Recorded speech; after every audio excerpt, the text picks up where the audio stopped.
How to disconnect Instagram from Facebook. Hey everyone, welcome to the channel. This is Rose and I'm here to guide you to unlink Facebook to Instagram or disconnect your Instagram from Facebook. So do watch the video till the end, and without any further ado, let's dive right into the video. First of all, you have to launch the Instagram app on a device. Make sure to log in and sign into your account. Tap profile icon at bottom right corner of the screen. Select three-line icon at top right corner of the screen. Tap Account Center at top of the screen under your account and then choose the option Accounts at bottom of the screen.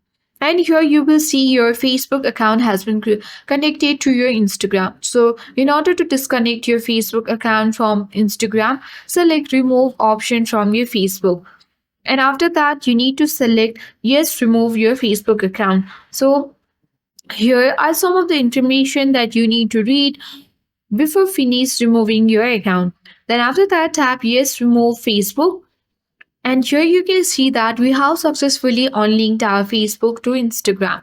So I hope this video helped you. If you are new to our channel, hit the like button and subscribe for more tech and tips videos. Thank you for watching and see you in the next video.